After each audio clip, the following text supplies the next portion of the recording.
State 55 Africa is a premier Pan-Africanist people's movement operating for the full integration of Africa by mass participation. The movement masters activities that addresses inequality of opportunity in governance and economic spheres of Africa.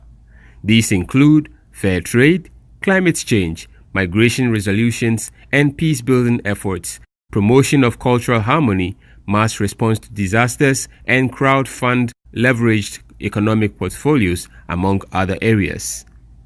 The movement has a rapidly growing footprint across the globe that helps resolve some of the deep-seated challenges of our time, including corruption. Sikwindi S. Situla, a politician and civil society activist based in Zambia, is president of State 55 Africa. Comrade Situla, a presidential campaign strategist and one-time Deputy Secretary General and Coordinator of International Affairs at the UPND, is former Southern Africa representative of the Afro-Arab NGO Forum. He is seen here in this video sharing his views and that of State 55 Africa on the recent xenophobic attacks that hit South Africa, which resulted in the fleeing of Nigerians out of that country. The African community in South Africa does not own the means of production. What we should be talking about is how can we free Africa economically so that we can experience the greater good of a synerged or integrated economy that speaks to the true freedoms that we fundamentally fought for. Now, these are people who don't understand that. And unfortunately, it seems that history has somewhat been removed from their faces. And we are all left agonizing to see a fellow human being, an African for that matter, set ablaze another. What a shame. To see your own brother burning to death in such arson, you even kick them. It's barbaric. It's disturbing. It's disappointing. It's worrisome. It leaves so much to be desired. And therefore, the president of South Africa has got to show to the world that South Africa has got laws, that South Africa is capable of dealing with this surge of violence. He's got to demonstrate a sense of appreciation to what the rest of Africa did for South Africa, even when we do not want to bring a certain encumbrance on them for us to claim ownership of South Africa, which we don't own, because we only helped to liberate South Africa. So we are not saying that you have to pay us by any means possible. We are only saying repay Africa by respecting the lives of every African walking the soils of South Africa. In any case, we in State 55 do not even subscribe to these colonial borders. What we see and what we know and what concerns us is the very fact that every African is entitled to a piece of Africa. And that's what we must construct going forward. Let's construct an economy that speaks to the fact that we in Zambia are happy to go to Zimbabwe, to Swaziland, without feeling a sense of being a foreigner in that place. Because in essence, we are not. We are one people. Now, the problems that are in South Africa require that leaders in Africa, the AU, SADC, and many others, stop paying a deaf ear to the problems and the cries of many, and wait until it's a proper thoroughfare. they must be able to attend to this matter and stop it now before it spirals out of control. So we are calling on the UN to also step up their action, because what starts small will end up being a big problem that will be hard to reverse. And so we are surprised when this matter started a long time ago, and yet we hear our leaders, rather quiet and not confronting the matter. And we, the people of Africa, and representing the people, the masses of Africa, we demand that a lasting solution be found to the problems, of xenophobia in South Africa. If the South African government has problems and want to engage other governments to deal with that in resolution, they must attend to that. They must engage. And therefore, a conference of leaders and the people to bring sanity in that area is inescapable.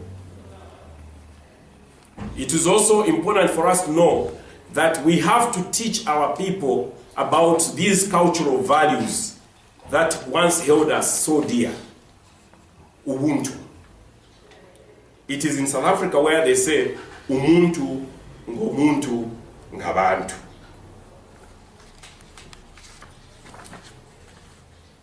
So, without any fear of contradiction, the challenge in those acts seem to communicate inequality of opportunity and deprivation, and breeds deluge in outright criminality. Either ways, there is only one starting point, and that is condemnation of xenophobia in the strongest sense, and an appeal for restraint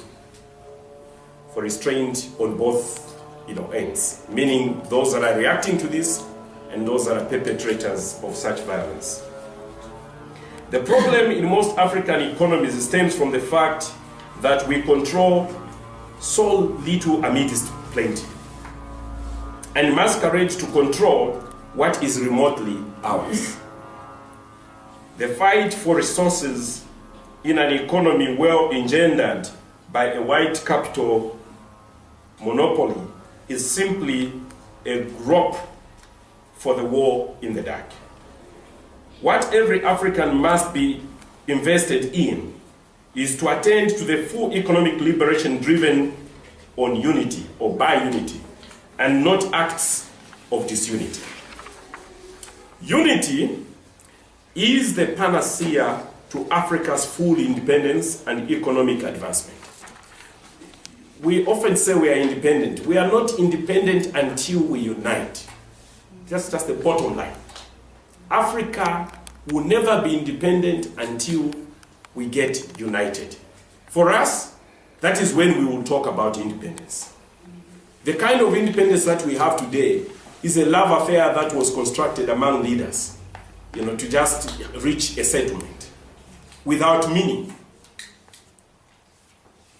We do not control our economies as much as we think we do. And this is just the bottom line. We will keep, fussing and fighting and exchanging all sorts of, vehement statements. But the bottom line is, do we run our central bank?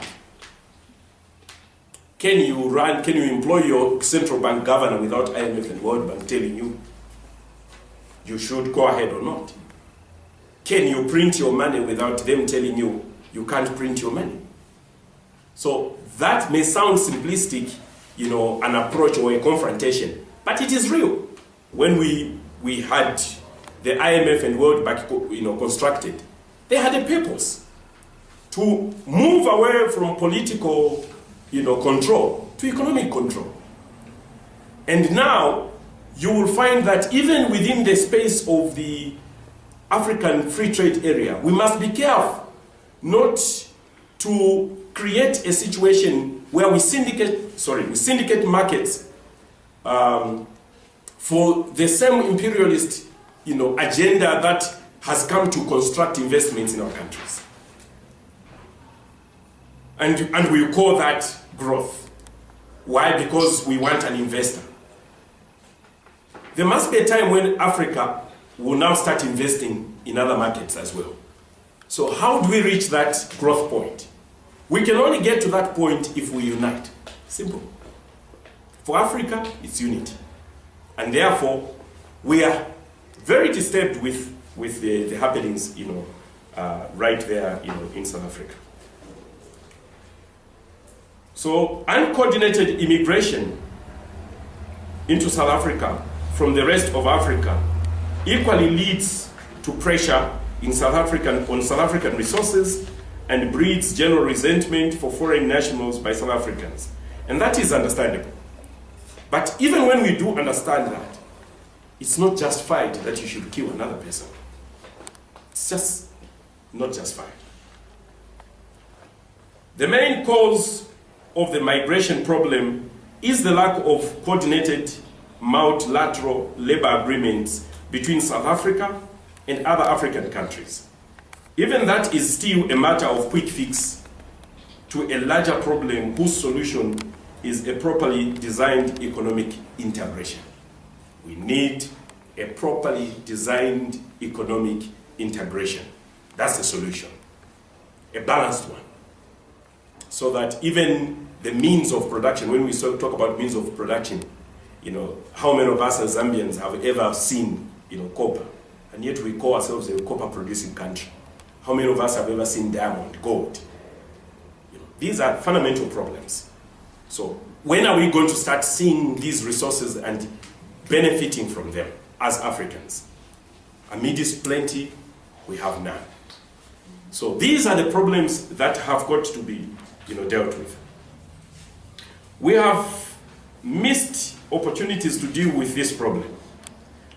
At South Africa's liberation point, South Africa should have identified migration as likely a major future problem as much as housing was identified. That would have led to a response in the development plan similar to the Black Economic Empowerment Program on creating capacity in the locals and regulating migrant labor to ensure surplus and deficit occupations are dealt with effectively. We therefore appeal for tolerance, calm and restraint, and suggest that a good campaign be mounted against acts of xenophobia in South Africa by all of us from wherever we are, without necessarily doing it with rancor and denigration. We need to be able to say, look, even at a community level, how do we mobilize ourselves, by sending messages to stop these attacks? Because what will happen in the end, you will hear that in your townships where you are, a South African has been attacked. You start having things like that, and things you don't want. Or, a Rwandese has been attacked, or a Zambian has been attacked. So we don't want that. And the only way we can do that is to educate one another on the benefits of staying together, of respecting one another, of working as one, and of advising those who are perpetrators of this crime to stay away, but also advising that the law takes its course, because I can imagine what is happening to the people who have lost their lives and properties and everything else. It's so appalling. You've been watching and listening to Comrade Sekwende S. Situla, President of State 55 Africa. To learn more about State 55, visit their official website at www.state55.org. That's www.state55.org. Thank you for watching, and please remember to share the video and subscribe to our channel. A luta continua.